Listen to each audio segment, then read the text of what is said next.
just never here. I might live here, but I travel all the time for my job. I would like the legacy of my board membership times two to be transparency and directness and trust. My personal legacy is the project that we're doing today. If we can turn 15 to 20 houses into 20,000 houses, then that's going to make me really excited because we're going to save a lot of people a lot of money and help people who really need help. I am so optimistic about the JEA's future because of the rank and file. Both times I've served on the board, it's the rank and file that make things happen. All the noise that goes on around the people at the JEA just needs to be noise and let all that go away. But the people that are there, they're going to make the future happen. It's important for me to tell everybody at the JEA, the rank and file, how much I appreciate everything that they do every day. And I'm not leaving. I was getting a lot of phone calls from people within the JEA to kind of say what they were observing. And I want those phone calls to continue because I can still be impactful for the rank and file.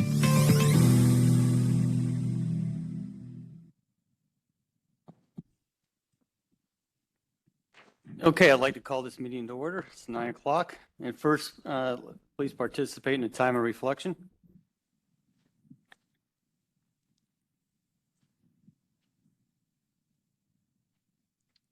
Great, thank you. And for introductions, couple. First, I'd like to welcome our newest board member, MG Ornder. And sir, thanks for coming on board with us. And folks know MG is a very prominent local businessman, prominent Jacksonville citizen, et cetera. So it's a privilege having you on our board and look forward to working with you.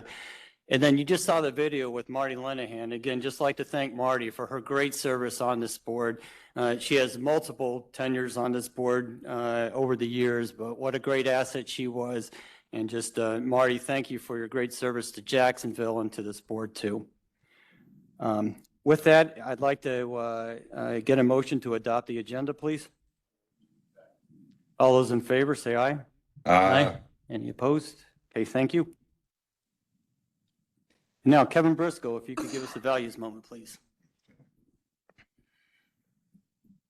My name is Kevin Briscoe. I've been a communications specialist here at JEA for a little over 3 years after a varied career in journalism and PR. While I'm here, I create content across all of our platforms, whether that's corporate thought pieces, to customer emails, and pretty much anything in between. And for those attending the meeting in person, the safety protocol is up on the screen and in your materials. For those attending from elsewhere virtually, please be mindful of your surroundings. At JEA, our values are safety, respect, and integrity. And for today's values moment, I want to highlight our value of respect. I've had a wonderful tenure here at JEA where my colleagues and managers respect my contributions to achieve our collective goals. To drive home that value of respect, I'd like to share a couple of sports-related parables with you. First, during the 1998-1999 NBA season, Chicago Bulls superstar Michael Jordan made it to his first conference finals and lost, allowing them to select University of Oklahoma forward Stacey King with the 6th pick in the following year's draft. Though highly touted out of college, King went on to have a lackluster career, averaging only 6.4 points. But on March 28, 1990, after the Bulls beat the Cleveland Cavaliers 117-113 in overtime, King was quoted by the LA Times saying, and I quote, "I'll always remember this night as the night that Michael Jordan and I combined to score 70 points. That was the night that Jordan scored a career-high 69. Fast forward to the following year, and Jordan had yet to win an NBA title because, as most pundits would say, he didn't trust his teammates to hit the big shot. It wasn't until he gained the trust in his teammates in a triangle-type offense that moved the ball across the whole team that he would win the first of the Bulls' 6 championships. That moment came in Game 5 of the 1991 NBA Finals against the LA Lakers. Not yet a true believer in Coach Phil Jackson's triangle offense, MJ was typical MJ, scoring 30 points with 10 assists.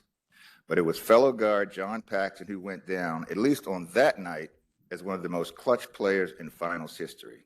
While he only averaged 7.2 points per game for his career, his defining moment was that Game 5 when he poured in 20 points, 10 in the final minutes without missing a shot, and dishing out 4 assists. The Bulls won the game 108-101 and clinched their first title. So what's the moral of the story? Trust and respect what your coaches and teammates bring to the table. Although Stacey King only scored a little over 2,800 points in a 7-year career, he was crowned champ in 3 of those years. John Paxson was more than serviceable during his time with the Bulls. He also won 3 championship rings. At JEA, along with adhering to strict safety standards and executing our functions in an ethical fashion, we too must respect the expertise, the skills, and the diverse thoughts that all of us bring to work every day. Let's think of Vicky as Coach Jackson, the architect of our triangle offense. We've got to trust and respect that not all changes are going to be fan favorites for everyone, but when we lean into them, we build our own championship team with our own Stacey Kings, our own John Paxsons, and of course, our own Michael Jordans. Thank you. That's great. Thanks, Kevin. Were you a forward or guard, Kevin? Guard, okay. Yeah. Okay. And now.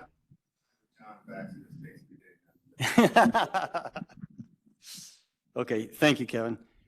Now we'll do comments from the public. And first, Mark Zimmerman, please.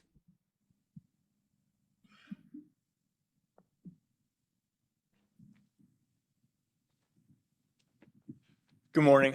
Thank you for letting me speak today. Wanted to talk this morning about our support for the IRP.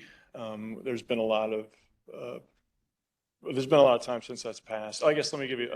I'm the energy manager for a commercial metals company. We're an energy-intensive trade-exposed steel producer here. We've got the largest single site behind JEA service territory. The IRP made a fairly good recommendation to move us toward carbon neutrality without having a lot of expenses to go as green as some of the folks here in the room would like to. 2 items I'd like to bring up. In 2023, China brought on 47 gigawatts of new coal generation. That takes their total coal fleet to over 400 gigawatts. That's more coal than Canada has total electric capacity. Right, that's over 100 times what JEA's system usage is. So the other part, so one is a global look. There's going to be coal on the grid, right? So there's no reason to have additional costs put on JEA customers. The other thing about the IRP, the coal units kept on for the IRP have about a 200-hour runtime, right, for capacity needs. The coal fleet in China is going to run closer to 8760. So that's around the clock all the time. And then finally, the last thing I'll say is that China also still has 400 gigawatts of coal in development, right? And they are not anywhere near to coming to carbon neutrality till sometime well after 2060. So I think the recommendations and the work that we did in the IRP are good. And the best thing about the IRP is we're going to redo that in 2 years. So we can always look to see what's happening. But right now, I think the choices made were very prudent and I think help out all ratepayers here at JEA. Thanks. Thank you. Okay, next, Keith Hodges, please.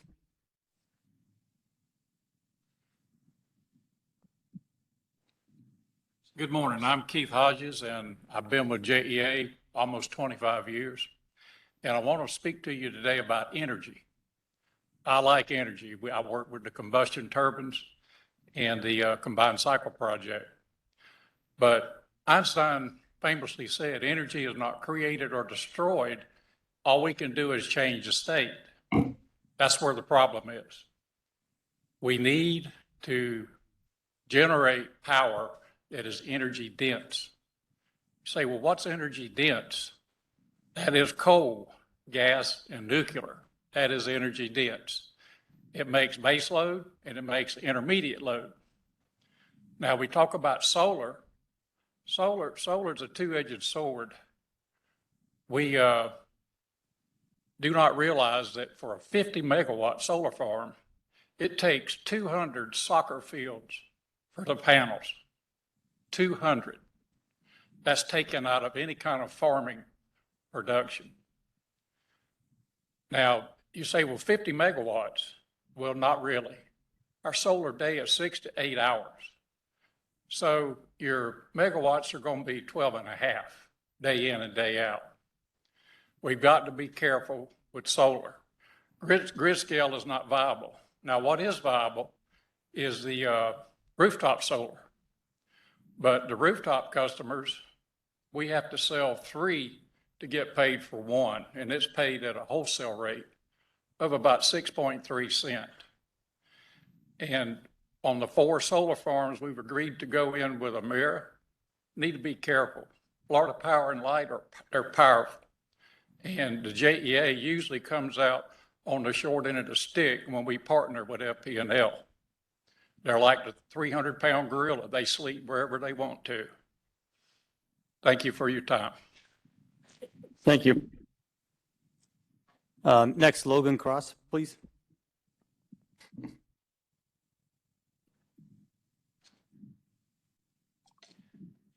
My name is Logan Cross. I'm a San Marco resident and chair of the Sierra Club of Northeast Florida. As you might expect, I'm going to share a view with you that's slightly different from your two prior speakers in that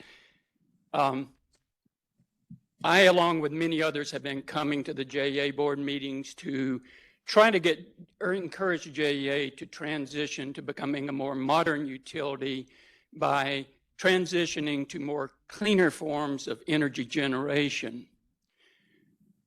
We also were involved in the development of the integrated resource plan and will readily concede that the resource plan has some positive elements in that it has JEA transitioning to cleaner forms of energy 35% by 2030, which is good. But overall, our view of the plan is somewhat regressive, and it entrenches JEA into fossil fuel dependence at least through 2050. The plan clings to the Northside Generating Station, its remaining coal-fired power plant, even though many utilities are transitioning away from coal-fired generation. But it also, for all intents and purposes, commits JEA to building a new combined cycle natural gas plant at a cost of about $1 billion. It also projects carbon emission increases well decades into the future if the plan is implemented as designed. With the change in the JEA CEO, many of us out there wondered if in fact there would be some delay or cessation of implementation of the implementation of the integrated resource plan. But a recent article in the Times Union seemed to reveal that JEA is forging ahead with implementation of the plan as designed. The article also revealed that JEA is contemplating building a combined cycle natural gas plant at the St. Johns River Power Park. What is a little bit more alarming in that article was that JEA is contemplating the possibility of building what, for the lack of a better term, could be considered a mega combined cycle natural gas plant at that site, along with in a joint venture with another utility. This is all somewhat alarming given that it goes counter to the pleas of individuals like myself, but it also seems to go counter to many of the commitments and the desires voiced by our current mayor, Mayor Deegan, in that she's trying to get Jacksonville to reduce its carbon emissions. But even more alarmingly, it seems to suggest that JEA has no qualms about letting another utility come into Northeast Florida and do its greenhouse gas emissions in our area, thus increasing the overall carbon emissions in this area. In closing, I will urge you to, as the prior speaker said, revisit the integrated resource plan in the 3 years that you suggested that you might. But also, I will certainly encourage you to please do not bring in another utility into our region and add to our air pollution. Thank you very much. Thanks, Logan. Ryan Frost, please.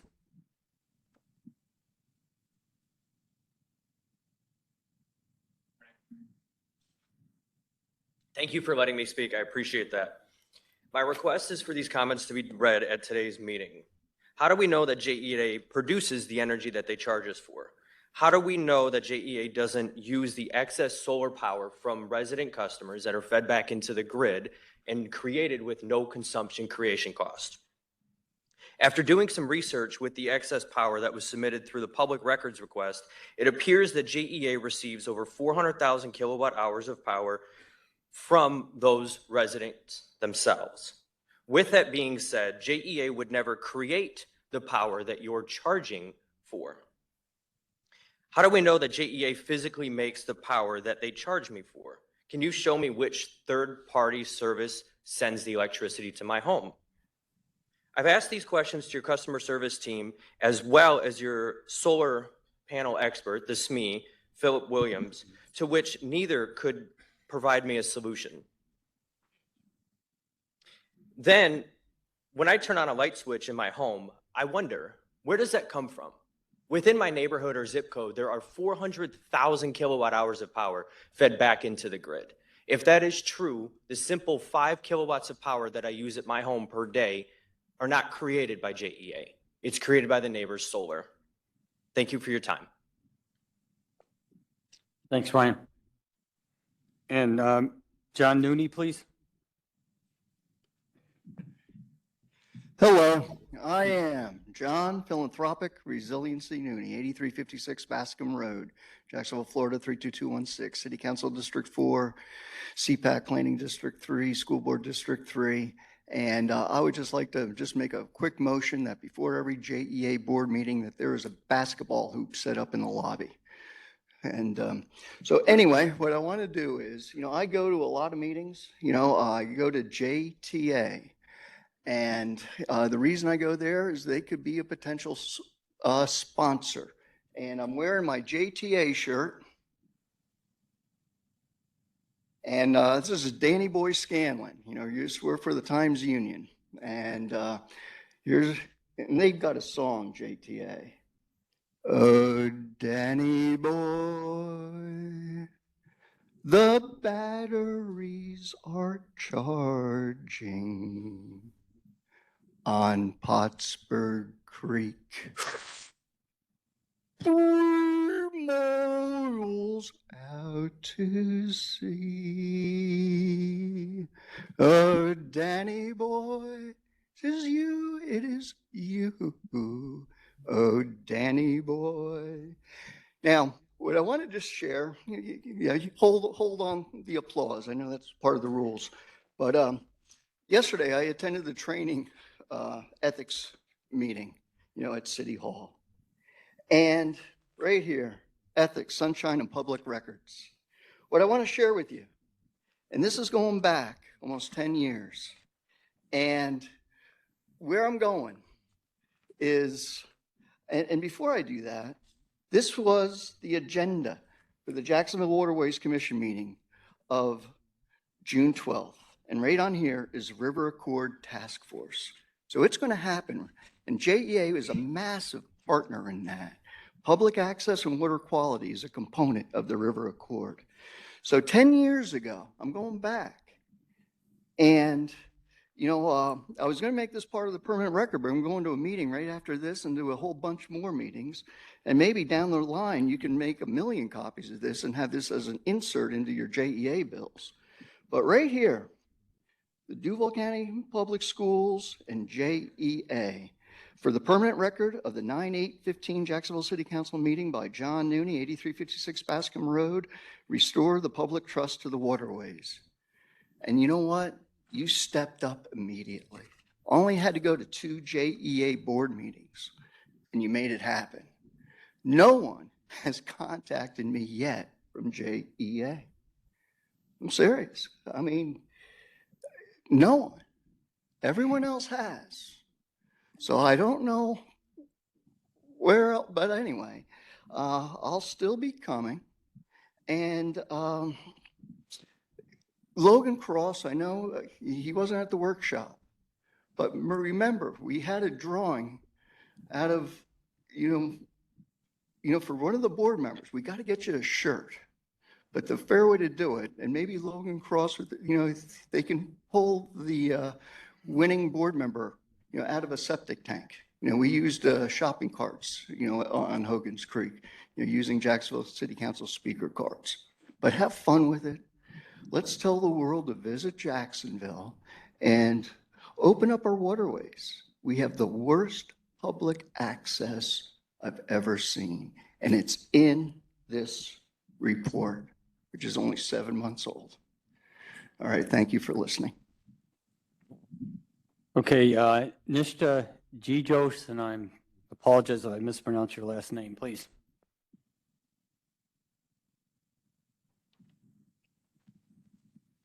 Good morning. My name is Nishta Jajosh, and I'm a rising junior in high school. Thank you for allowing me the time to speak here today. JEA has a diverse portfolio that includes solar, biomass, and methane gas. The utility's efforts in sustainability are evident in its strategic plans and recent expansions into solar energy. With a goal of 35% clean energy by 2030, JEA is on a path towards a greener future. However, in 2023, only 3% of the fuels used to deliver electricity to customers were renewables, with the majority still being supplied from natural gas. JEA's Electric Integrated Resource Plan mentions a 35% clean power supply portfolio, as well as the retirement of less efficient generating assets. As an extension to this, JEA should aim to shift towards 100% renewable energy, as this shift will have numerous short-term and long-term benefits.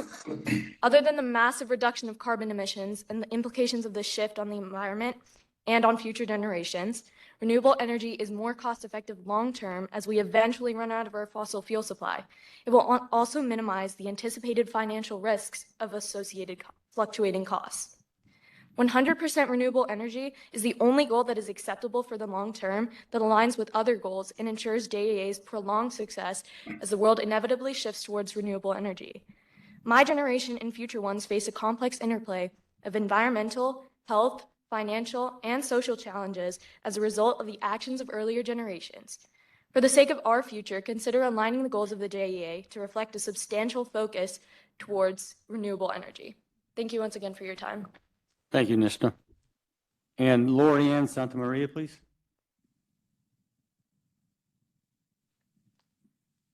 Hi, thank you. And Nishta, that's a really tough act to follow. Thank you. Good morning. My name is Lori Ann Santa Maria. I am a JEA customer, and I live in the Miramar section of town. At last month's board meeting, several employees were recognized for their outstanding accomplishments, and the board also recognized one individual who was unfortunately injured on the job. And that got me thinking, several of us come in here month after month urging JEA to make more significant clean energy commitments. And it might seem that we don't appreciate the hard work and sacrifice of the JEA employees. For me personally, that's not the case, particularly in this record heat. As I drive around town and I see the JEA crews outside, the Kings, the Paxsons, and the Jordans, I definitely have been very, very thankful of the work that they're doing and glad that I can go in my house and have the lights on and the AC running. But part of the reason that we need to move more quickly to clean energy is to support them. The introduction of new technologies follows a well-documented path. If you look through history, you see the same trends over and over, whether it's electric lights, dishwashers. The first people to adopt new technologies are the innovators and the early adopters, and they tend to like whatever is new. They're okay with things not being quite perfect. The early majority is the pragmatists. They come when things are starting to work more consistently. And if you look at a bell curve, that really makes up half of the consumers. Rounding out the back half are the late majority and the laggards. The late majority are conservatives who want to be very certain the technology is working. And the laggards, well, they're the equivalent of that one friend that you got that's still using their flip phone.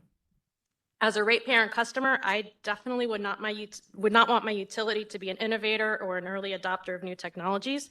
JEA has always kept my lights on and my AC running, and I don't want that to change, especially that AC on a hot day.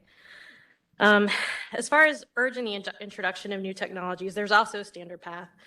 The early adopters are going to try anything new, so they don't need incentives, and the early majority are often willing to switch. They just need a nudge, and incentives such as the ones provided in the IRA provide that nudge.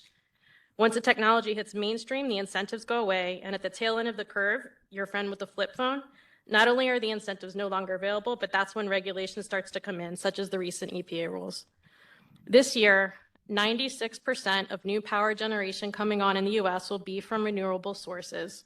We are well past the early majority. While a switch to 100% clean energy is not going to happen tomorrow, it will happen. Most cities in the state have made commitments to get there by 2050. That means that many of the current JEA employees will see that shift during their career. The workforce training incentives will not be available forever. Let's take advantage of what's available now to provide the men and women that serve us the opportunity to keep up with the demands of an economy based on renewable energy. If we become a laggard, not only will the incentives dry up, but things will become even more expensive as regulations inevitably set in. Thank you for your time, and thank you for all you do every day. Thank you. Okay, at this time, I'd like to ask Councilmember Michael Boylan for any comments on behalf of the City Council. Michael? Thank you, Mr. Chair. I have really no comments relevant to today's meeting. Looking forward to this afternoon where we focus a lot of our energy on getting the stadium deal done. Thank you. Thank you, Michael. Now, let me turn it over to our interim managing director, Vicki. Thank you, Chair DeSalvo. As Chair DeSalvo mentioned earlier, we are so excited to have MG Orender join us. We've met a couple of times, and he has spent a great deal of his time getting up to speed, including watching the entire budget board workshop, MG. I was impressed. We look forward to your experience. Welcome. I want to welcome back Jody Brooks. I want to extend a super warm welcome to you, Jody, our Chief Administrative Officer. She will lead the oversight of our critical infrastructure protection, compliance, audit services, corporate records retention, and public records. She will also work with Regina Ross and others from the Office of General Counsel to oversee all of JEA's legal matters. Jody has over 30 years of legal experience. She has been and continues to be a tremendous asset to JEA. We are very thankful to have you back, Jody. I'm happy to inform the board that the 7 business excellence ITN responses we received have been evaluated and ranked. The top 2 responders were Deloitte Consulting and K3 Strategies. These 2 firms will present to the board at our next meeting on August the 27th. We look forward to working with the chosen firm and begin their independent review of O&M and capital spend, as well as benchmarking JEA against similar utilities. Our reorg is 90% complete and is with HR for implementation scheduling. Our next and hopefully last LT meeting on the reorg is tomorrow. The return to headquarters policy and communications plan is in draft form, and HQ work assignments are due back from the leadership team by July 1st. Implementation will begin August 1st with a mid-August date for full return, which aligns with the start of school. In conjunction with return to work, a new hybrid work policy has also been drafted and is in legal review. On June 4th through the 6th, we conducted our annual hurricane exercise at our Emergency Operations Center with JEA leaders and our partners, the City of Jacksonville's Emergency Preparedness Division, the National Weather Service, and the Florida Division of Emergency Management. The planning team developed a very, very robust scenario this year, a strong Category 2 storm making landfall here in Northeast Florida. That challenged JEA services and operations, allowing the exercise participants to consider a range of solutions if we truly do face a similar worst-case scenario one day. The exercise helped us review all of our processes and responses in the event of a hurricane. I'd like to recognize Brandon Edwards, if you're here, Brandon, our Director of Security and Emergency Preparedness, and Adam Pendley, Manager of Emergency Preparedness, and their extended team for an absolutely outstanding exercise. Adam led the exercise and made it very realistic for us all. You can have great confidence in JEA and our hurricane preparedness. And a special thank you to you, General DeSalvo, who attended one of the days at the hurricane exercise. I mentioned at our May board meeting that we had 28 college summer interns who had just started working here with us. Last week, they were joined by 7 high school students from Creekside High School. Over the next 6 weeks, they will be working at Pearl Street and with our Geographic Information Teams, GIS. Exposing these young high school and college students to the varied and challenging careers at JEA is part of our long-term workforce planning strategy. I worked a summer here at JEA while I was in college, and that exposure led me to start my career here. Last Friday, JEA hosted the Florida chapter of the American Association of Blacks in Energy. It was their annual membership meeting, and it was held at our Conservation Center. Thank you to Board Secretary Kawanza Humphrey for joining, and she provided a very, very warm welcome to all the attendees. And thank you to Willette Stanford, JEA's Ethics and Compliance Consultant, who serves as Vice President of the organization, as well as Tawana Farrell Simmons, Bobo Lewis, Tiffany Bibbs, and many other JEA team members that contribute to ABE and helped make this meeting a great success. At this month's APPA National Conference held in San Diego, JEA was awarded the Sue Kelly Community Service Award. The national award recognized JEA for corporate good neighbor activities that demonstrate the commitment of this utility and its employees to our community. Our employees provided more than 4,000 hours of community service in 2023. The award was accepted by Vaughn Fuller, Manager of Community Engagement, and Karen Blutcher, Senior Community Engagement Coordinator. Thank you, ladies, for your leadership in helping JEA employees serve and build community. At your chairs, you will see this document. It's the submission that our finance team made to the Government Finance Officers Association for the Distinguished Budget Award, which we received for our fiscal year 2024 budget. This is the first time that JEA has received this prestigious award, and we are one of only 3 utilities in Florida to earn the award.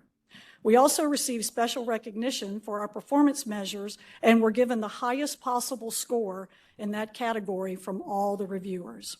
I would like to thank Ted Phillips, our CFO, and all of our leadership team members. It was truly a team effort. A special appreciation to several folks. And if you're here when I say your name, please stand and be recognized. Lori Whitmer, Director of Budget, and her budget team, of Sarah Goodwin, Manager of Operating Budgets, and her team, Bettina Stokes, Julian Medina, and Glenn Brinson. Next is Stephanie Neely, Manager of Capital Budget Planning, and her team, Steve Elmore, RJ Ford, Rick Mendez, and Mitch Shepard. It takes a lot of effort to put our budget together. I would like to especially thank, didn't forget you, Griffin, Griffin Hawkins of Sarah Goodwin's operating budget team for leading the charge on this project. A big thank you to us all, to you all, and we have their certificate, but the actual award will be here soon. Please thank these people for all their hard work.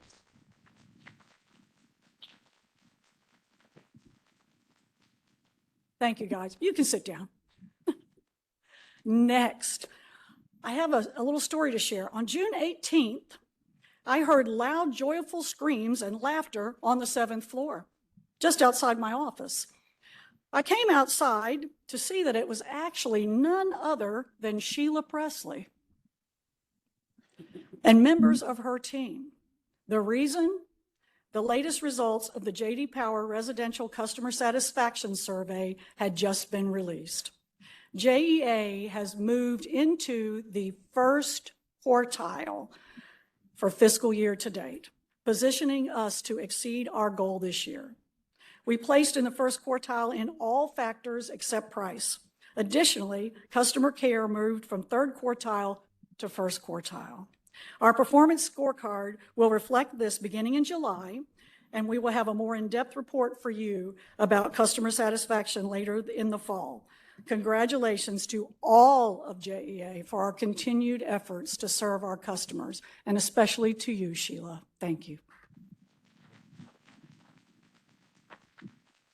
That concludes my remarks, General. Thank you. Thanks, Vicki. That is super news.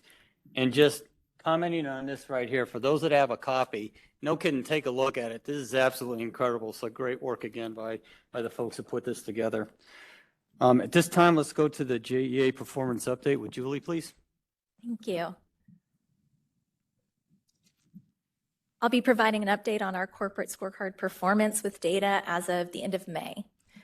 For safety, we had 2 recordable incidents in May, which brings the LTIR metric to 0.38, which is just under our goal of 0.4.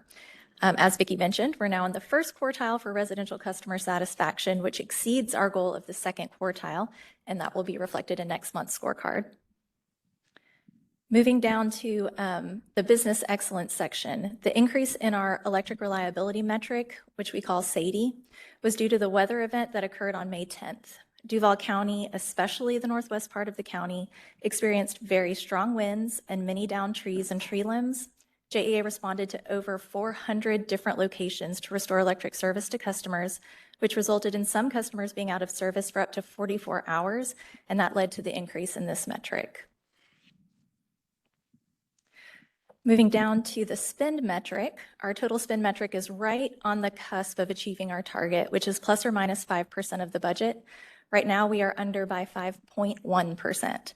This is driven by lower than budgeted O&M spend by about $1 million year to date, lower than budgeted fuel expenses by about $8 million year to date, and lower than budgeted capital spend by about $50 million year to date. And then finally, the clean energy metric continues to increase as we see more power from Vogtle included in this metric. We're well above our goal this year and anticipate it to increase even more next month when the full amounts of units 3 and 4 are counted in the metric. And that concludes my presentation, but I'm happy to answer questions. Thank you. Thank you, Julie. Okay, next I'd like to ask for a motion to approve the consent agenda, please.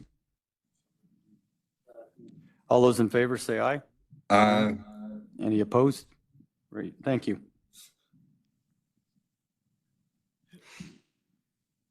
Okay, next, Ted Phillips. Let's go ahead with the FY 25-27 business plan and FY 25 budget action.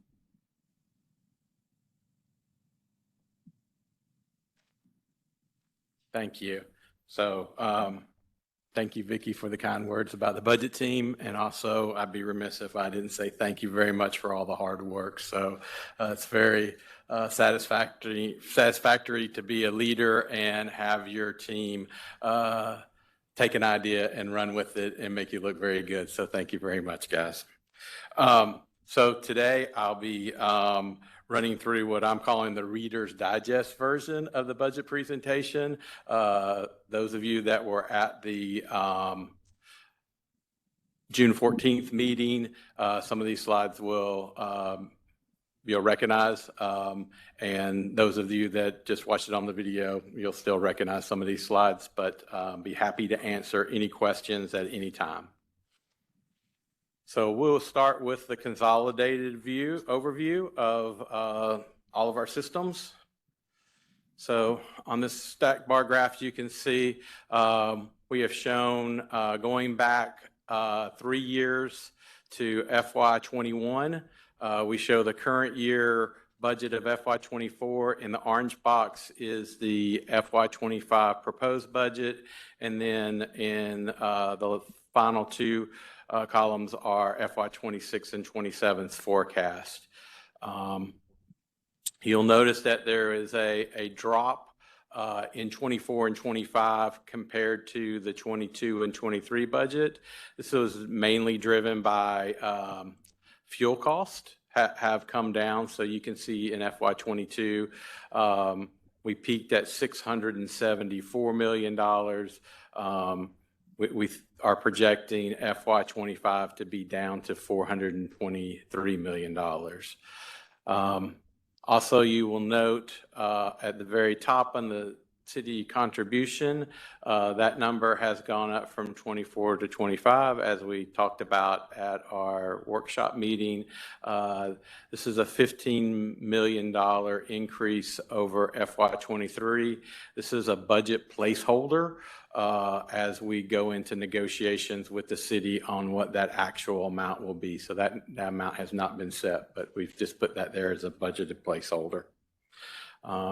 On the upcoming slides, we'll take a deeper dive into each of the systems and the same components within those systems. Here's our dollar bill slide. So for every dollar that our customers pay to us, this kind of shows how that dollar would be broken out. So 29 cents of that goes to O&M, 21 cents goes to fuel and purchase power, 18 cents goes to fund capital projects, 12 cents goes to our non-fuel purchase power, 12 cents to pay debt service, 7 cents is the city contribution, and then everything else makes up that less than 1% or 1 cent. Moving along to the electric system.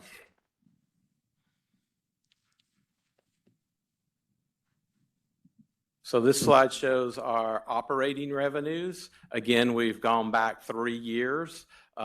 We show the FY24 in the orange shaded area is the FY25 budget, and then our forecast for FY26 and 27. Across the top, you'll note our megawatt sales. Again, we are keeping those sales flat. As we spoke of at the workshop meeting, we continue to see conservation keeping our sales flat as we continue to add customers to our base. But from 2010 to 2023, we saw our residential average usage go down by a little over 20%. So there again, that's what's driving that flat sales number. You'll also see an increase in $57 million in the base revenue. This reflects a mid-year base rate increase. Again, you'll note the decrease in the fuel revenue of $23 million between 24 and 25. So as you are aware, those fuel revenues are pass-through cost. And so as those costs come down, those savings are directly impact our customers. And then you'll also see a decrease of $17 million in other revenues. And just to clarify, when we speak of base revenues, that is both the fixed monthly charge and the usage charge on the customer bill.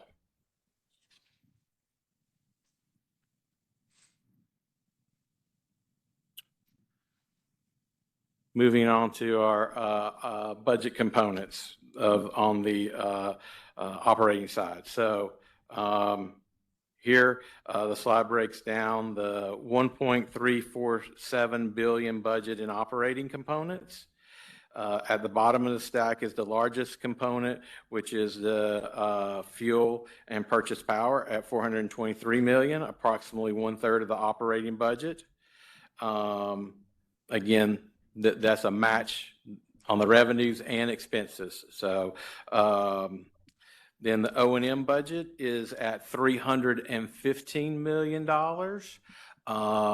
That budget is flat compared to FY24.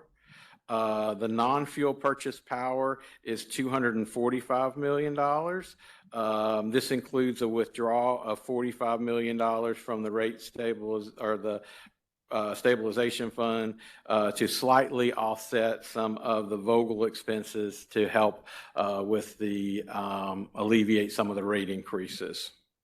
And then the non-fuel purchase power in 23 and 22, we contributed into that stabilization fund, and we plan on pulling money out of that over the next few years until that fund is depleted. Again, Ted, how much is in that fund today?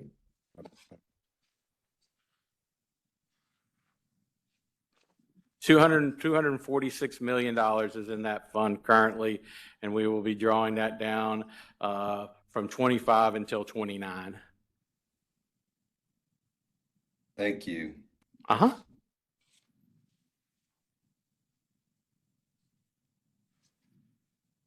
So here we are again with the dollar bill. This is just on the electric portion of the bill. So for every dollar that we receive from our customers on the electric side, 31 cents goes to purchase power, 23 goes to O&M expense, 18 to non-fuel purchase power, 13 to capital, 8 cents to debt service, and 7 cents to city contribution. Ted, where is Vogel? Is it non-fuel or fuel? Yeah, yes, sir. That is the non-fuel purchase power category. Thank you.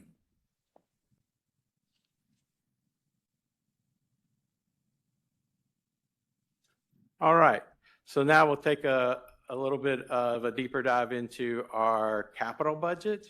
So again, you can see the 3 years back. You can see the FY24 budget and then the FY24 forecast in this. We did break that out separately because we do think we may be slightly over in the FY24 budget of about $4 million.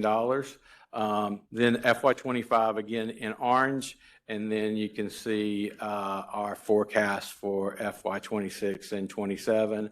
The majority of the money being spent is in transmission and distribution projects. You do see that big increase in FY25 in generation projects, and that is our placeholder for our combined cycle plant that we've been talking about. So the plan is to fund part of this with the current year's budget, but we will also be doing borrowing. We'll borrow about $147 million right now is our plan in FY25 for these projects on the electric side. This will be the first new money borrowing we've done on the electric side in a number of years. Ted, one thought is, we've got a lot of big projects in front of us. Is there a criteria we look at, decide to go forward on a project? What are the thoughts that go into whether we greenlight a project? Because it just seems like we've got a number of projects and, some of it is, necessity, but is there return criteria? Is there a need criteria? What are the criteria you look at? Yes, sir. So there are several criteria we look at, and is based upon the different types of projects. So some of the money that is in this green box in the transmission and distribution projects is for new growth, right? So as new subdivisions, apartments, commercial buildings are added to the system, we have to put the infrastructure in place to handle that. We also have to look at our aging infrastructure as well, and we have to determine, to keep our system as reliable as we want to keep it, what are the things that need to be upgraded, replaced, and improvements made there. Then there's also regulatory issues. So we will address, new regulations. So that is currently a little bit more on our water capital side. There's more of those regulations that we're working through and trying to make sure that we are staying compliant than on the electric side. But also having all of those layers figured in, then I think our new capital committee, so any project that is over $50 million, we will be bringing to the capital committee, and we'll be talking a little bit more, or I'll be talking a little bit more about that in a few more agenda points down. But before we start those projects that are over $50 million, we will be bringing those before the capital budget committee for their approval, and then onto the full board for their approval. And at that point in time, we'll be explaining what these projects are, why the need for them, and you know, what our plans are on what type of procurement, if we're planning any kind of alternate procurement on those, like a CMAR project. So does that help, Mr. Stein? Yeah, it does, but it's something that we should really spend some time with the consultant we hire to really dig into, making sure that, you know, we're greenlighting the projects with some type of criteria. I mean, we are, again, you know, looking at spending $9 billion over 9 years, and it just seems to me, if you look in the past, part of it was supply chain, part of it was, and I think just going back and looking, they make sense, but it would be good to have some type of criteria when we move forward. And I think that consultant, whoever we pick, would be a good person to work with on that. Yeah, Bobby, that's a great comment. And we touched upon it very briefly a little bit at the workshop, sort of, but I think one of the things we talked about was supply chain implications still on that being factored into the decision. Otherwise, you're going to be getting something way later on board. Number two, again, the whatever technologies are available to, just the way technology changes right now, that's got to factor into the criteria before you overcommit to something that may be obsolete, you know, later. But a bunch of those factors, and it's hard finding that sweet spot for where's the go, no go, you know, associated with that. And I agree with Bobby, just with the consultant's part on that, getting insight into that, I think is going to be key, because there's a lot of variables right now that are changing very quickly, and I think we need to be flexible on one we may be thinking we've hit that criteria, then boom, something else comes into it, so we just got to be flexible on it. But I'll say, Joe, that, you know, I asked Vicki on Buckman a lot of questions, and just, you know, the work she did, and I appreciate Vicki and her team really digging in, but the work that she did on getting some of those answers really helped me think through, you know, the amount of money that we're going to be saving, a lot of O&M costs we are going to be saving. And it doesn't have to be extensive. It's just, if we can summarize some of these things, it's just helpful to think through, you know, what we're spending, how we're spending, and the reasons why we're spending. Yeah. Great comment, Bobby. Thanks. Yes, sir. And I think that is, at least the staff is thinking that is part of what the new capital board committee will be doing, is answering those questions as we explain those projects and move forward. The other big thing that I think is with the capital committee is they're going to be coming to us earlier. Yes, sir. Instead of once they've already been there. And that was my big concern when we met regarding the capital and the big spends, is by the time it was coming to us, it was a done deal. I mean, that we really had our hands tied. And I think the structure of that committee and the way it's designed, I believe we should be able to have a lot more say in the go and no go when we really can make that decision. I mean, unfortunately, when those contracts were bought to us before, I mean, they were signed and done. We just, you know, we didn't have much of a choice, but thank you. Yes, sir. And our plan is, like I said, we'll be bringing those large projects to that committee before we actually go out to procurement, right? So get guidance from the get-go. Any other questions or comments on the capital, on electric? All right, thank you. So we'll move on to the electric system O&M budget. As you can see, our budget is flat from 24 to 25 at $315 million.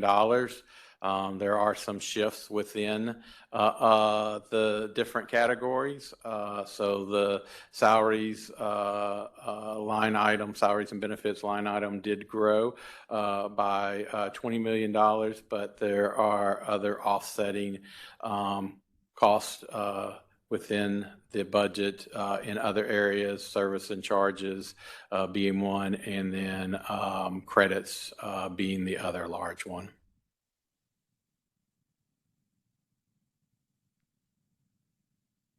Okay, we'll shift over to our water system. So these slides should look fairly familiar. On our water system, again, the 3-year look back, current year proposed budget, and then 2-year look forward. You can see that we do see increase in water sold or processed, and so we are forecasting a 1.4% sales growth over the FY24 budget. So we have seen that growth move progressively over the last few years. We do feel like that there are things that are being done to, so our customer growth has been about 2% over that time, a little bit more than 2%. So we are also seeing conservation on the water side, just not as dramatic as we have on the electric side. This slide also assumes a mid-year rate increase, and you'll see an increase of $14 million in wastewater revenues, a $10 million increase in water revenues, and a $4 million increase in reclaimed revenue.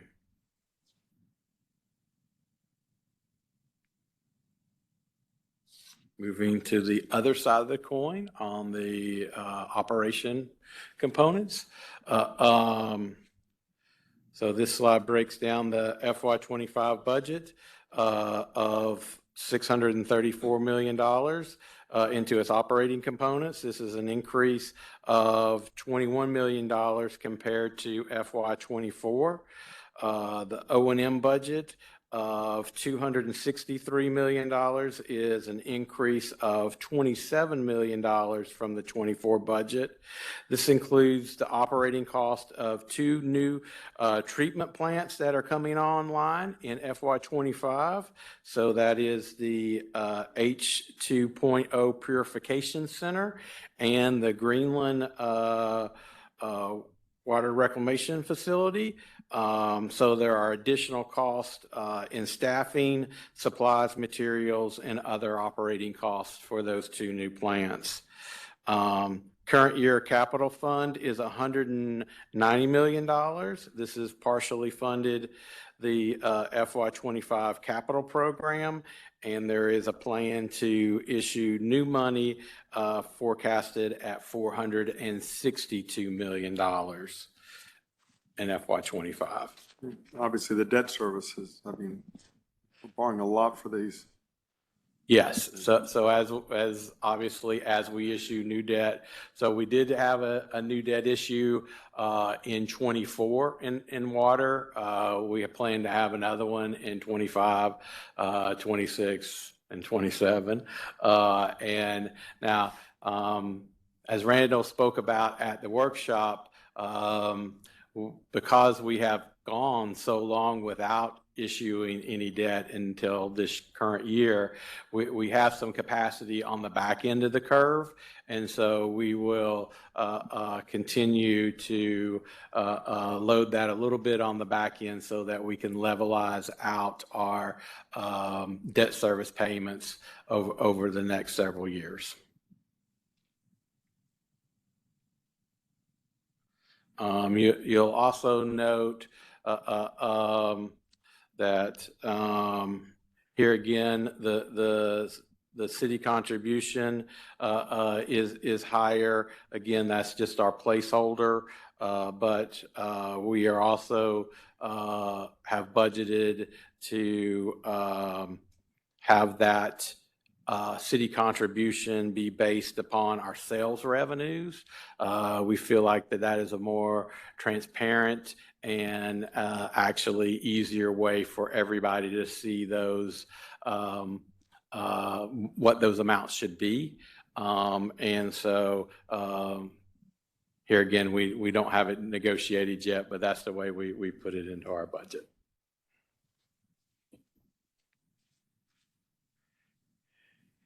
Here again is our water bill, dollar bill. So a little bit different makeup than our electric because Mother Nature provides us the water.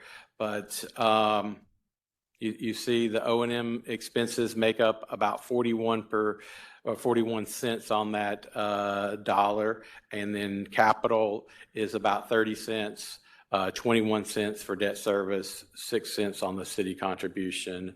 1 cent for interlocal payments, and then everything else is that final 1 cent. So here is our FY25 capital budget on the water side. So the water capital budget for FY25 is set at $567 million. That's a $53 million increase from FY24. The bulk of these projects are on the waste water side, as you can see represented by the green bar there. As we said, we do project there being borrowing about $462 million in FY25. And so our capital plan is about 45% funded with systems revenues, and then the other 55% by capital. So Ted, how much of that 567 is septic tank removal projects that we have? Mr. Stein, I'm going to have to get back with you on that. I don't know that answer off the top of my head, sir. I'm sorry. Thank you. My team's telling me we'll get you an answer. So thank you.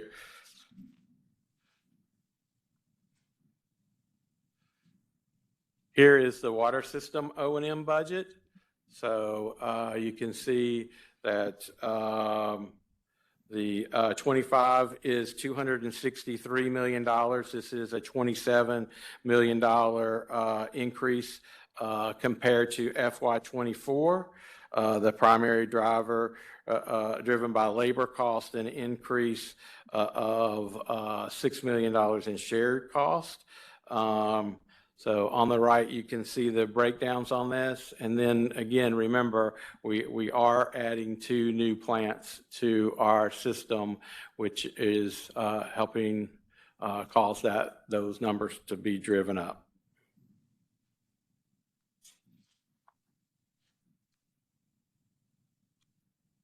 And then our third system, our district energy system, again, remember, compared to the rest of our budget, this is a very small piece of the consolidated budget. The district energy system is less than 1%, but it does have its own separate budget. So we'll break that out. Here again, here are the operating revenues, again, back 3 years, this year, next year, and then forward 2 years. We are budgeting a 3,017 ton hour increase in sales, and this results in revenue of $13.57 million for FY25. And then you will also see increases in FY26 and 27. And this is based upon adding new customers, and we'll talk about that in a minute. Here is the expense side of the coin. And again, you can see at $13.57 million. So not to belabor the point, but I think there were some questions about were we covering costs, and yes, we are. And then we also plan to issue some debt on the district energy system to pay for some expansions we've made that have added these new customers to the system. Right now, that is looking at about $42 million in FY25.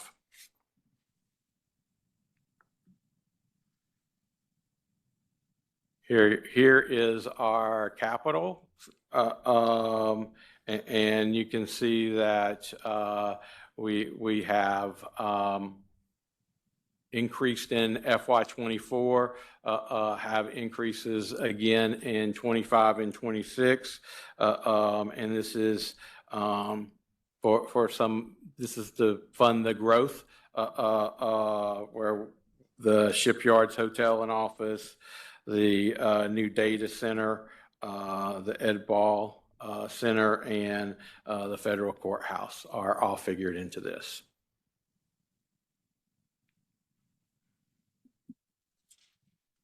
And here is our O&M budget. You do see a slight increase in 25 and larger increases projected in 26 and 27.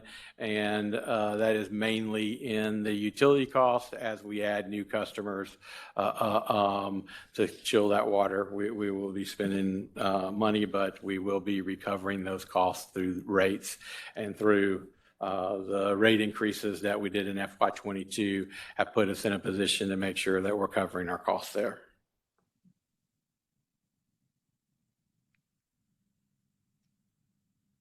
So my ask of you today is to approve the proposed operating and capital budget for FY25, authorize the staff to transmit the recommended budgets to the city of Jacksonville for final action by July 1st, and authorize staff to transmit the 5-year capital improvement program as required by the city of Jacksonville Planning Department.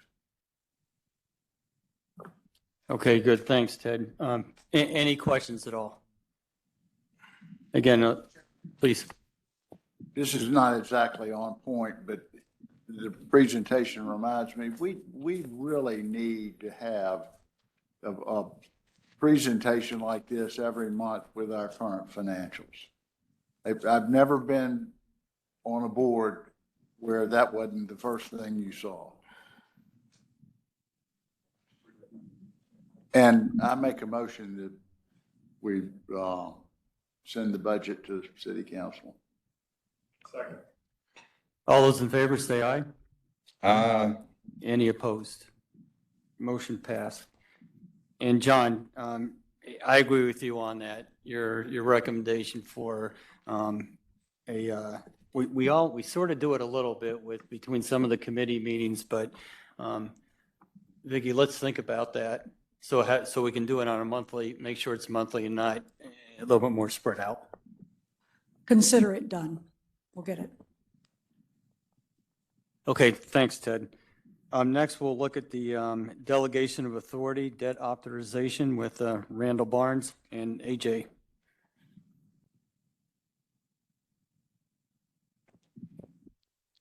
Good morning, Randall Barnes, treasurer here at JEA. So the JEA board has historically delegated the authority to issue bonds to the managing director and CEO for a specified period of time within certain parameters. And the reason that we do that is so that the staff is able to access the debt capital markets when it's most advantageous to JEA to do so. It gives us a little bit of flexibility during a period of time to make sure we execute deals at the right time. Last year, the board approved the delegation of authority process that was annual. And this one is paired with the approval of JEA's annual budget, which makes a lot of sense because it clearly aligns the potential debt issuance to the budget and provides better oversight and transparency for the board and other stakeholders, including the city. So these not to exceed delegations are separated into two types of delegations. One is new money, so new debt that we're going to borrow, and then the other is for refunding. So it's to refund existing debt that if it makes sense to do so. And we're allowed to do that within certain parameters that were set by the board that exist in our debt management policy. And so as you just approved the budget for fiscal year 25, we do have upcoming capital needs in the electric, water, and sewer and DES system that require new borrowing. So we are asking for the board to approve the amounts for new borrowing as well as the amounts for refunding of any existing debt and essentially it's bonds that are callable or able to be refunded between now and the end of fiscal year 25. So the authorization is only during fiscal year 25, so it begins October 1st of 24 and extends through September 30th of 25. The amounts for new money are $148 million for the electric system. I know Ted said 147. It's really 147 and change, so I rounded up to make sure we could cover the capital that we needed. Water and sewer system of $462 million for new money, and for district energy system it's $42 million. And part of that $42 million is actually to pay down existing revolver draws, so it's not a full $42 million. So that's pretty much the gist of it. We would like to ask the board to approve the proposed delegation of authority, and if you have any questions, I'm happy to answer them. I make that motion. All those in favor, say aye. Before we vote, I'm sorry. one comment I would like to add is, and I'm sure this is routine, but I just have to say it, we ought to ratify these things at the next meeting. We don't want to slow you down, but we want to know about it. Certainly, we will bring any bond issuance to your attention. We'll talk to you before we do the bond issuance, but we don't need your approval at that point, but we'll still let you know about it, and we'll give you a report afterwards. Okay, thank you. Any other comments or questions? How much is the revolver currently?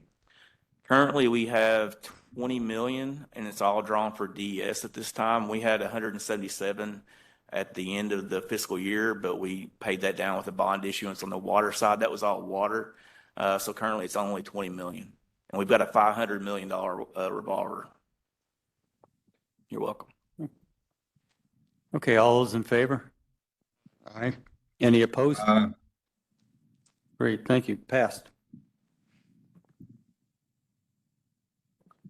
Okay, next we'll go to Regina Ross for the delegation of authority.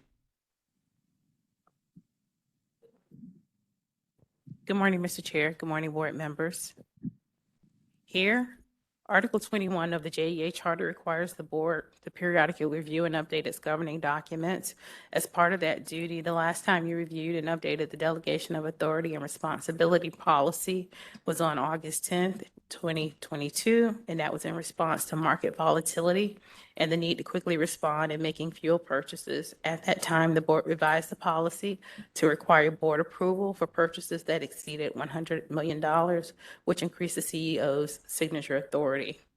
Following the approval, we took a look at the policy and thought it would be helpful to clarify and do a little cleanup work to clarify that the board had increased the CEO's signature authority with respect to the fuel purchases and had allowed the authority for the purchase of other goods and services to remain intact at $50 million. So if you look at your red lines that is included in your packages, we did make that cleanup item to clarify fuel purchases exceeding $100 million required board authority, and purchase of goods and sale, other purchase of goods and services exceeding $50 million would require board authority. Also, on May 14th, 2024, during its inaugural meeting, the Capital Projects Committee recommended updating the policy to require board authorization for the approval and execution of contracts and agreement related to budgeted capital projects that exceeded $50 million. The goal is to increase transparency among board members, and there have been some discussion about bringing those items for board consideration. So again, included in your materials, there's a red line format for the proposed changes, and if approved, staff will update the policy and post it to the JEA website as also required by the charter. So here we're looking for board approval of those recommended changes.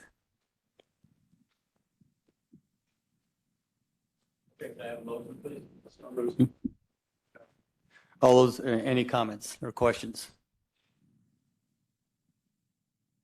Okay, all those in favor say aye. Any opposed? Good, thank you. Thank you, Regina. Okay, next back to Ted for the enhancement of process controls and contracting for capital projects. Okay, I'm going to go much quicker on this because I'm afraid I'm going to wear out my welcome. So anyway, so some of this piggybacks back onto what Regina's presentation was, and back at our back at our capital projects meeting on 5/14 and the board meeting on 5/21, we did want to bring forward some changes to the procurement code.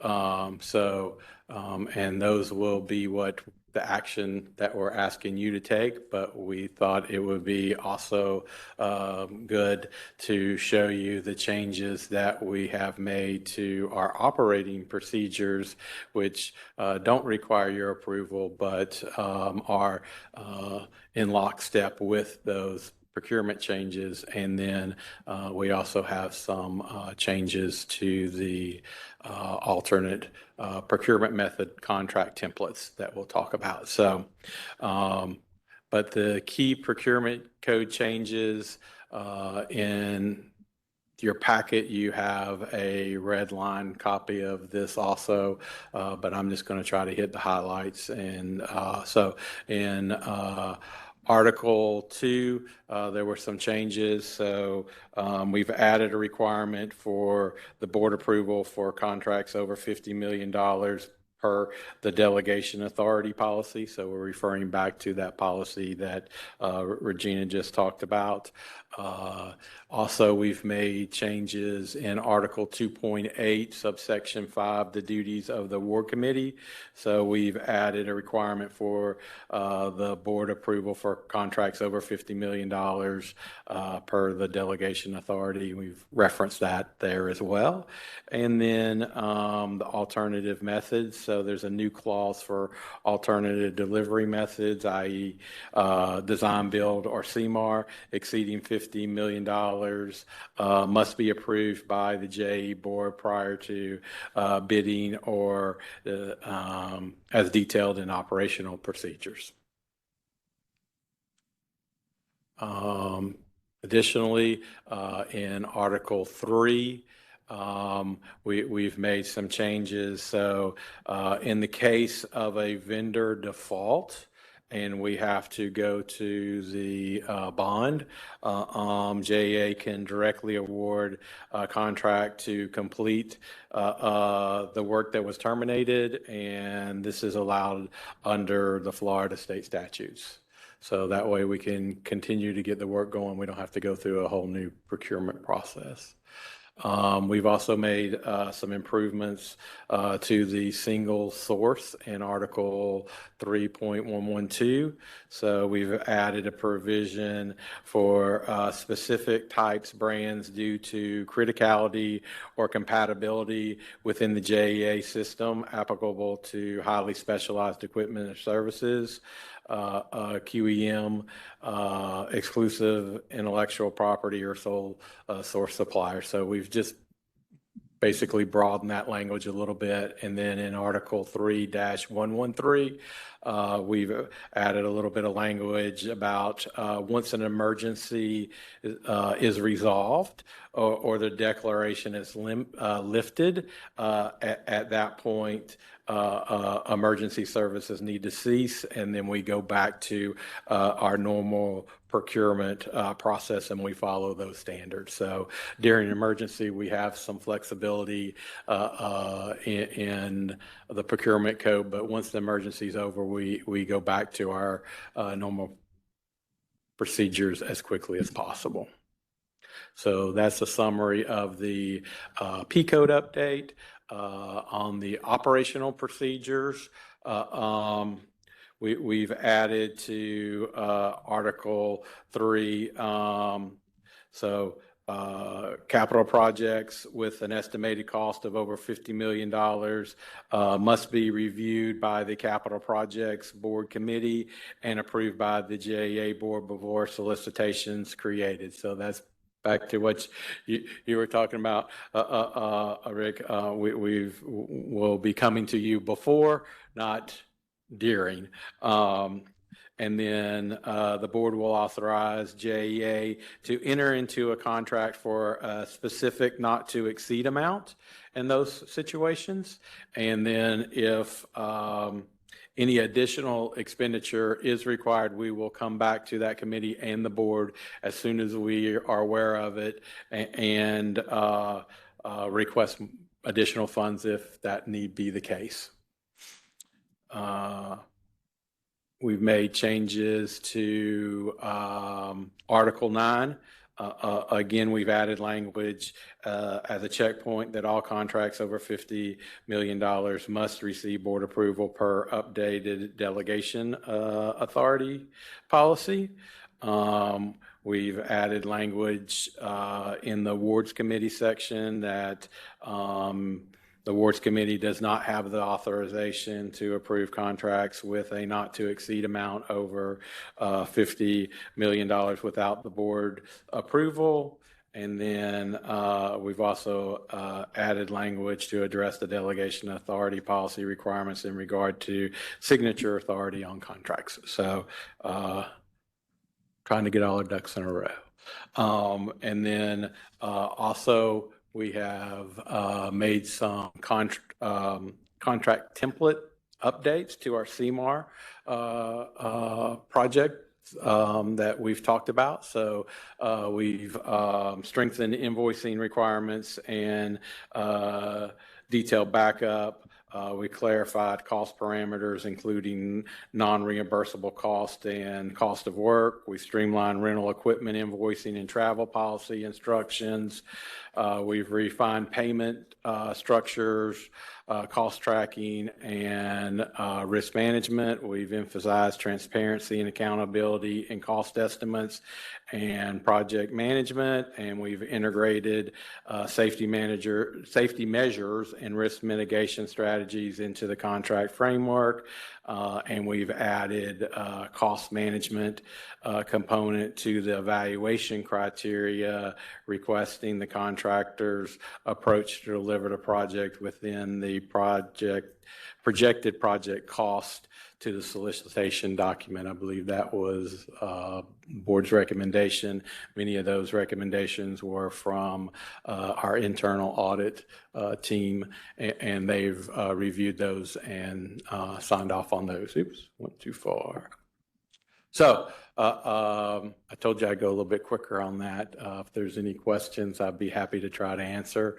But we are asking for approval of the changes to the procurement code.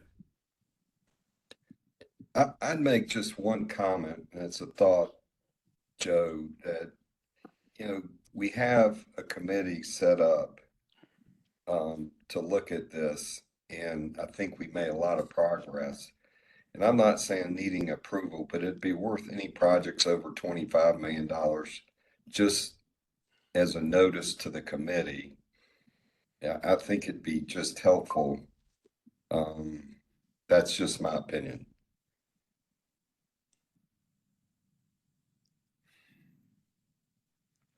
Okay, thanks, Bobby. I think we could put that wording in our procedure. You could go ahead and approve the procurement code with the changes that we've. Good. I'm getting my attorney nodding their head, so that makes me feel a little bit more confident in what I'm saying. So I think we can go ahead and make the changes to the procurement code, and then we can add verbiage to the procedure document that any project that is estimated to be over $25 million be brought to the committee. Yeah, so I think to dumb it down so I understand it, I think we're going to codify what Bobby just said, assuming everybody's okay with that. Yeah, okay. Please. No, so,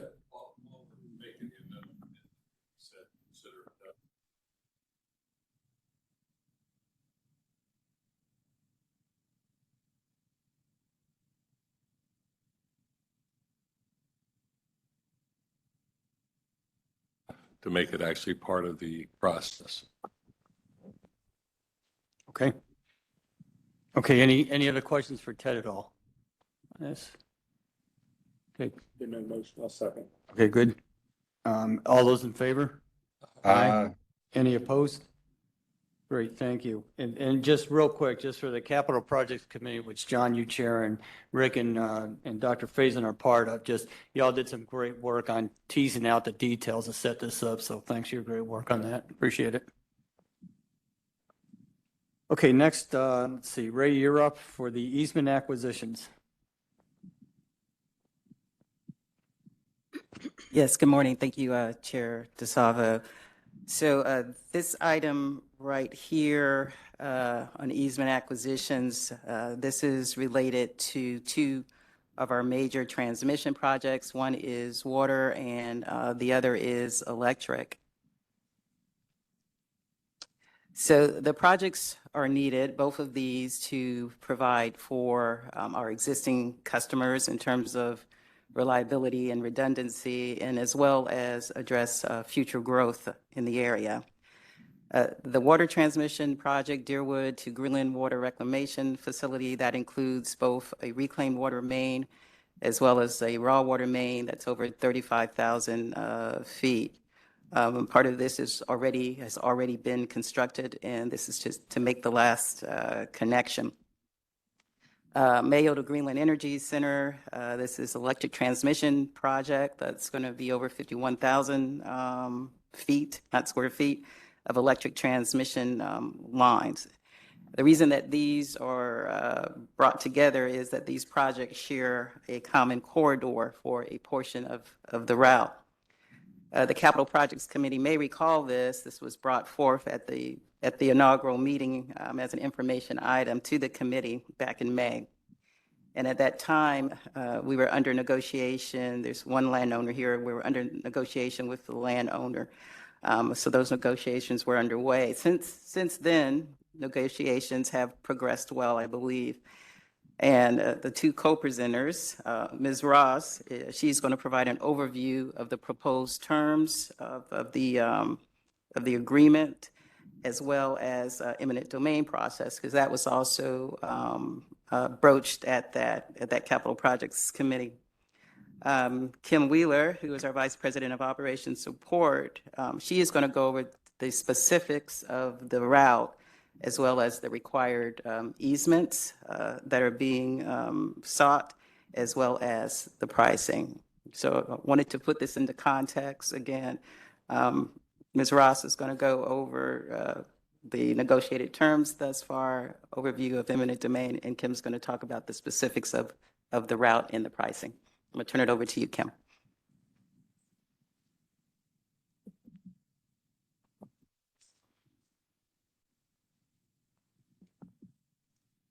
Thank you. Well, as Ms. Marshall stated, easements are needed to accommodate the 2 water transmission lines and an electric transmission line. The water lines are shown on the map as a solid blue line. The electric transmission line is shown on the map as a solid yellow and a dashed yellow line. So if you start at the Greenland Water Reclamation Facility and you head north, the water and electric lines share a 150-foot wide easement for about 1.6 miles. The water easement, shown as a solid blue line, then reduces to 75-foot wide and continues north for 3 miles. The proposed electric easement that we are discussing today is shown as a solid yellow line and remains 150 feet wide and turns east for about 2 miles before heading north again, and for about 1.4 miles for a total of 3.4 miles total. The dashed yellow line, which depicts an additional 4.3 miles of easement, that will be presented at a future meeting. In total, approximately 9.5 miles of easement is needed to complete the electric transmission project, and 4.6 miles is needed for the water mains.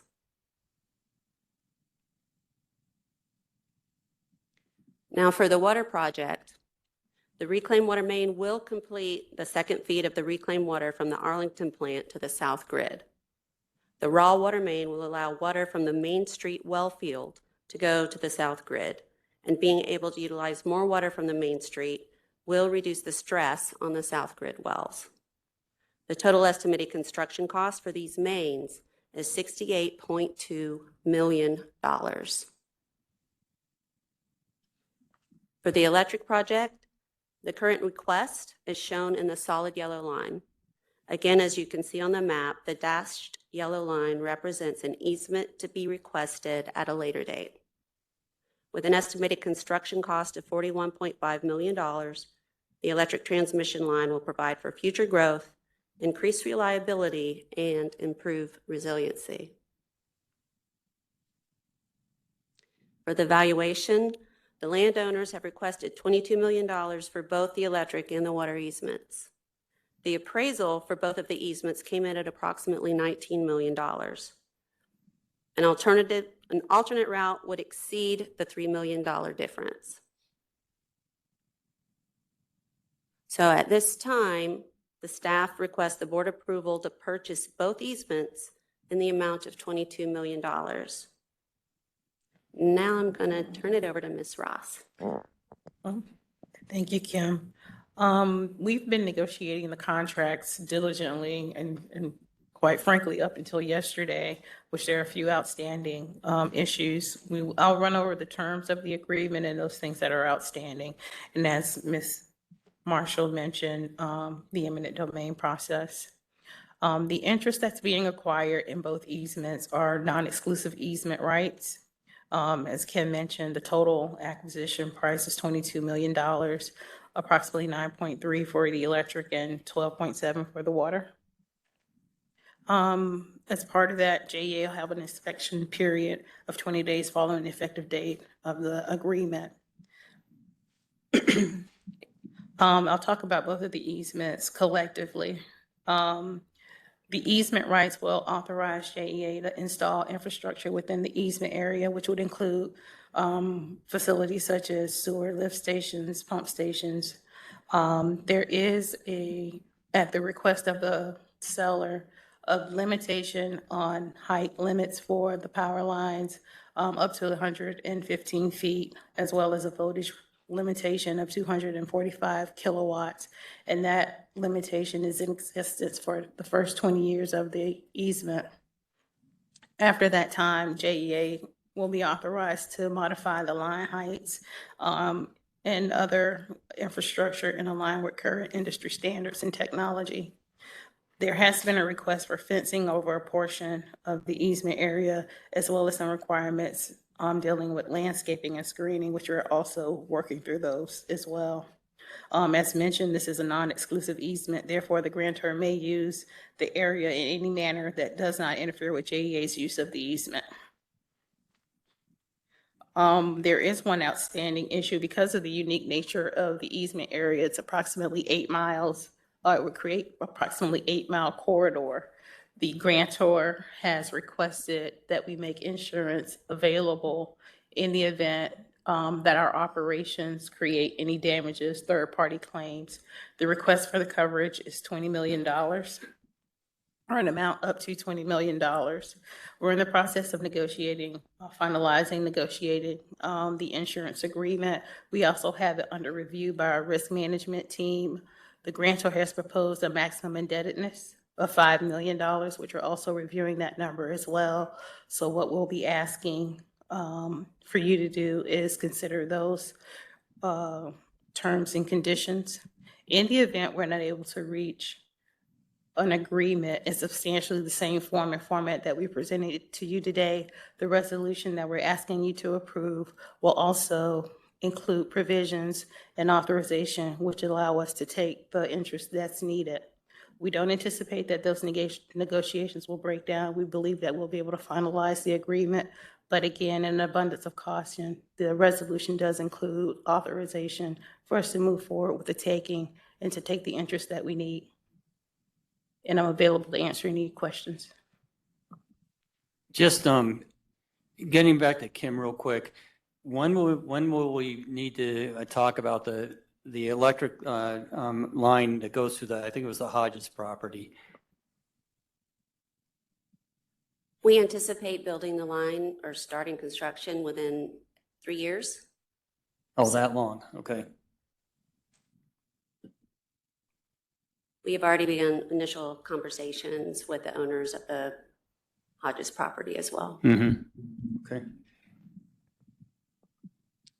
Okay, any questions of Regina or Kim? Okay, I'd ask for a motion, please. All those in favor, say aye. Aye. Any opposed? Aye. Okay. Thank you.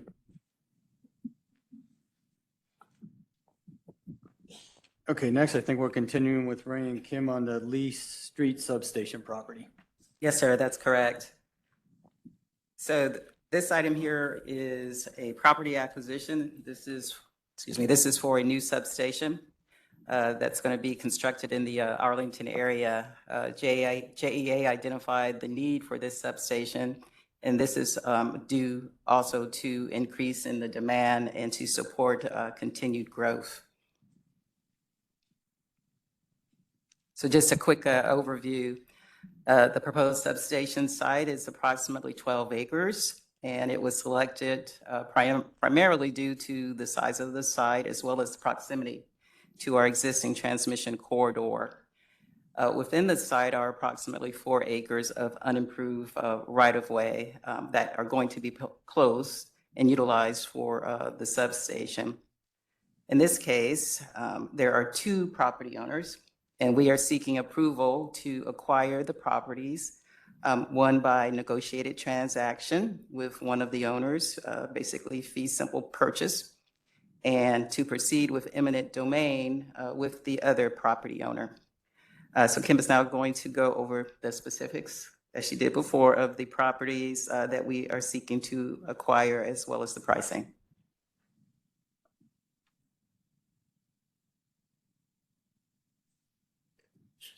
Thank you.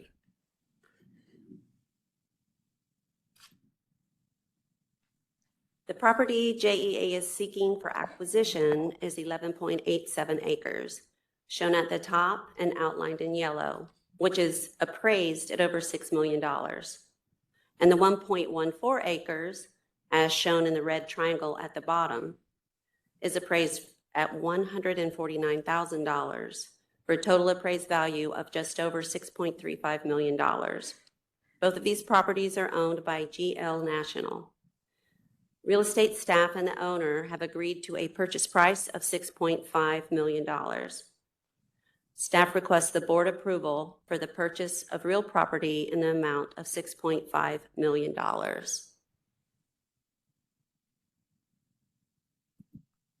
I just go back to that last slide. The piece of property that's dashed yellow line, is that already? This one. The bottom picture. The dashed yellow line. What is that property? That's part of the Arlington Water Reclamation Facility. So that's already owned by JEA? Yes, sir. Okay, that's what I understood, but I just want to make sure I understood.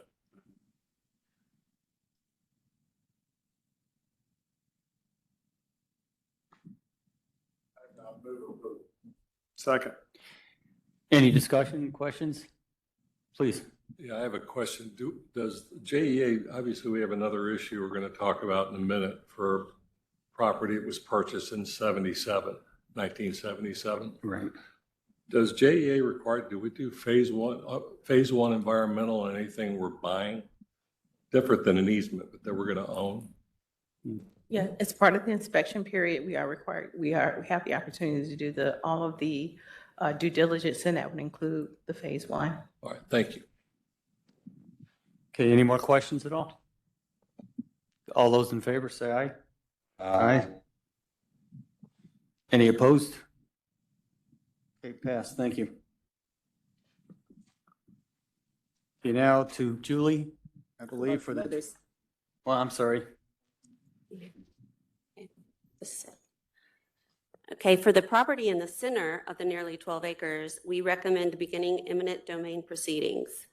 This 5,000 square foot parcel is owned by the Quimby IR Estate.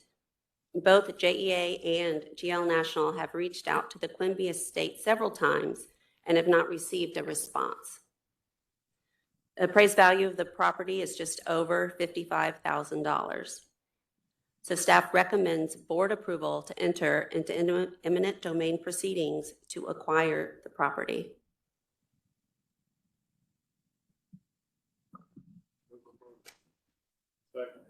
Any questions or comments? All those in favor say aye. Aye. Any opposed?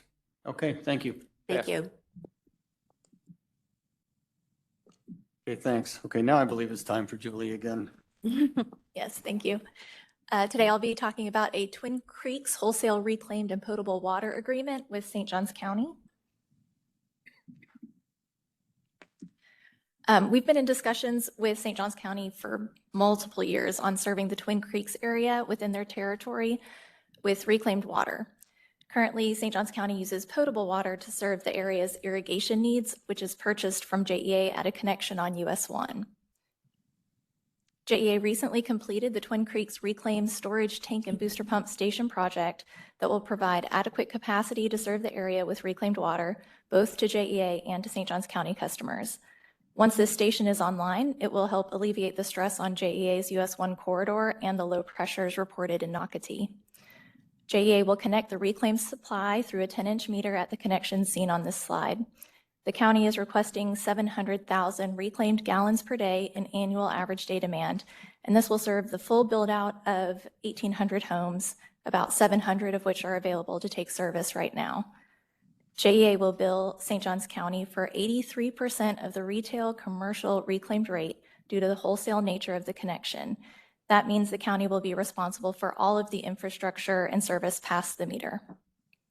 In addition to the reclaim service, we're proposing to charge the county a wholesale rate for the potable water sold at the US 1 connection, currently a provision in a utility services agreement that was originally executed with them in 1999. This service is also wholesale, and billing will be changed from charging full retail to 83% of the retail commercial water rate. St. Johns County will initiate the term of the agreement by paying capacity fees for all the homes ready to serve, then will remit capacity fee payments for the new connections quarterly. The expiration date of the agreement is set to mirror our interlocal agreement with the county, which is December 2034. The draft agreement is attached in your board materials and has been provided to St. Johns County. We're requesting your approval to give the managing director and CEO authority to sign the agreement once both parties are ready, as long as it's substantially the same terms as the draft provided in your package. And with that, I'm happy to take any questions. So as part of it, they assume all maintenance on all the lines. That's correct. It's just a connection at a commercial meter, and they're responsible for everything past that. That's the discounted rate. Yes, correct. Okay. Thank you. Any other questions at all? Does this conflict in any way with the deal we had currently have? No, sir, it does not. They will still be purchasing the potable water at the US 1 connection. We'll just be supplying reclaimed at this connection as well.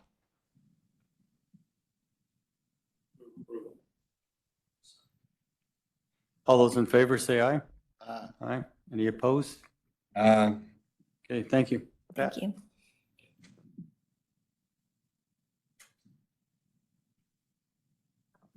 Okay, for other business and closing considerations, just real briefly, some comments I'd like to make as part of the chair's report. First, more admin oriented. Rick, I'd ask you to, you already have a hat as a vice chair, but today, if you could temporarily put your hat on as acting secretary to sign some administrative stuff here, I'd appreciate it. For board committees, the Finance, Governance, and Honest Committee is short one member technically right now because Marty Lenahan left. So what I'd like to do is ask MG Orden to join that committee and work with Bobby Stein as the chair and Kwanzaa Humphrey. But thank you very much. And then Vicki talked about the hurricane response exercise on 4 to 6 June. And I'll just say I dubbed Adam Penley the Grim Reaper because he did do all sorts of injects that really challenged the team in working severe weather events, et cetera. And it was a great exercise. And what impressed me was not only JEA, but all the external first responders were there working together. And I'm convinced as a result of this exercise, we are far better postured for dealing with inevitable severe weather incidents, which is going to come up. And that exercise really elevated, I think, the preparedness for JEA to deliver for the community when the situation calls for. So great exercise. And then today, we actioned several items associated with our budget. And again, I want to thank Vicki and the staff for a really valuable budget workshop meeting we did on the 14th of June that teed us up today to pass some very important actions. And it's quite evident the fiscal environment, it's really dynamic. I mean, we have decreased fuel costs, purchase power costs, increased O&M, debt services is increasing, electric systems flat sales growth despite increased customers base. Just a lot of stuff happening that we've really got to stay on top of. So I appreciate the effort of the staff in keeping the board here informed, and just it's not going to get any easier too. I think it's just going to get more complex. So it's going to be very important, I think, for the committee work we're doing, and also just to stay abreast of what's happening within all the staff of JEA to keep us abreast on this so we can stay ahead of the power curve on it. But just great effort by everybody. Again, this is hard work for that. And with that, I think our next board meeting is August 27th, if I'm tracking correctly. Please. Sure. I just had a question. Obviously, I missed the last meeting, and I didn't know when we approved Vicki's contract as interim managing director or interim CEO. And I was just curious why the interim title, if it's over a year contract. It's, Regina, correct me if I'm wrong, because it's still interim, we have to say interim and not permanent. The contract, although technically it'll be on an annual renewal basis, but technically I got it, went over a day, and that was really for some a benefit consideration. But can you? During the board meeting, during the former CEO's resignation, and the motion that you took up was to appoint an interim CEO. And as part of that, I was directed to prepare the contract for the interim CEO. So unless the board takes different action, we follow the board's direction on the vote that was taken. I'd like to know why, or make a motion that we change the title or change the contract from interim CEO, just remove the interim title off the CEO. I'd like to make a motion. Do I have a second? I'll second it, but I think we should discuss it. Well, I'd like to discuss it, but I just, obviously we can't ever talk. So this is the only forum and so forth for us to speak as a board. And I just thought, over a year was really not an interim position. So I just wanted to discuss it, and that's the way I felt about it. No, in fact, I was thinking the same thing. And Regina, I hate punting to you again, but let me, because I had you walk me through it. But if you could just, again, explain it to the board here. Right, so during the meeting, the board talked about the role of the interim CEO, and part of that was you wanted to get your business excellence consultant on board. And at the time, Vicki was serving as the role as a liaison who was going to be working with the business excellent consultant. So during the discussion, it was to bring the person or bring the consultant on board, be it an agency or individual, bring them on board, have them make the review and recommendations. And then once the recommendations are made, the discussion was whether or not you would have your interim implement, or at that time, go through a search, which General DeSalvo mentioned, and you talked about the timeline for a possible search. So based on that discussion, the motion of the board was to select Vicki in the interim role, and in large part to get the business excellent consultant on board and to begin the work. Okay, I still don't understand. I understand what that was the motion, but I think at this point we've decided, or it was approved for a 1-year contract. And I just think we should remove the interim from the title. Yeah. So Regina, if we did that, and again, if we did that, what would be any implications as far as unraveling something that's already been done? Or That's what I don't understand. So the implication would be you would be bringing forth the contract or amending the contract to appoint Vicki as your permanent CEO. We can work on that and bring the item back for board consideration if that's the board's desire. I mean, I think the only thing we're talking about is removing the word interim and so forth. We have a 1-year contract. It is a 1-year and a day contract. Right. So if you look at that was my only. Right. If you look at the language of the charter, it's the board's responsibility to appoint the CEO.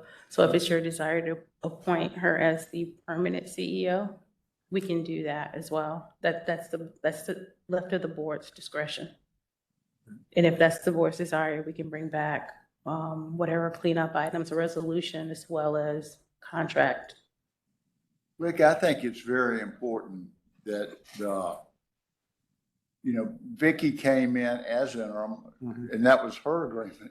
Yeah. She was enjoying retirement, and she wanted to help, and so we needed somebody. And I think the interim title is very appropriate, and I think 6 months from now, whenever, after we've all gotten to know Vicki, seen how she works, Vicki's gotten to know us, see how she enjoys it. I think at that point we would sit down and decide whether or not to make her the permanent or go out on a search, or both. I mean, we could go out on a search and she could be part of the mix. But I think that's too important just to